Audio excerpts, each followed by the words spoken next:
Ryusei Hashimoto was physically abused by his father when he was young.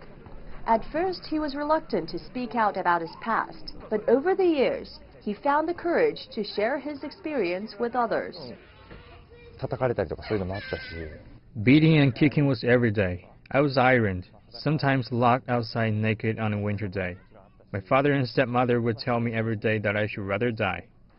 Up until recently, corporal punishment in Japan was not a criminal offense. But two recent high-profile cases in Japan have raised calls for stricter laws.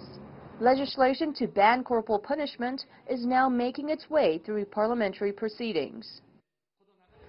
Corporal punishment is now banned in more than 50 countries, but for a very long time, physical punishment by parents was accepted by Japanese society in the name of discipline. This recently sparked international criticism against Japan, especially after a series of high-profile cases that involved young children who were killed by the people who were supposed to take care of them.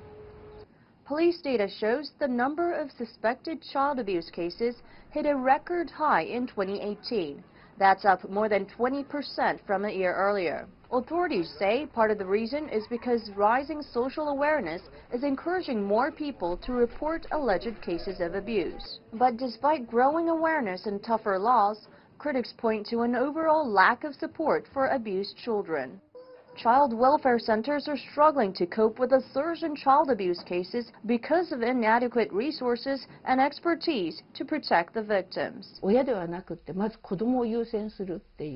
Unlike other developed nations, welfare workers in Japan are generalists and not specialists, lacking enough skills in child abuse prevention measures.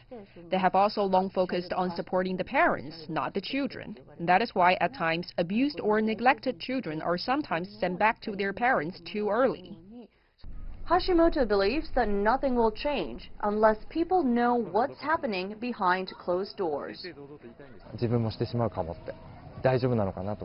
I always feared whether I would hurt my children like my father did. It's important for people like us, child abuse survivors, to get the words out, not to repeat the same mistake.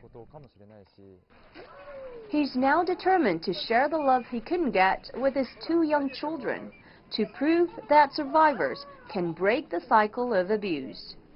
Mayu Yoshida, CGTN, Tokyo.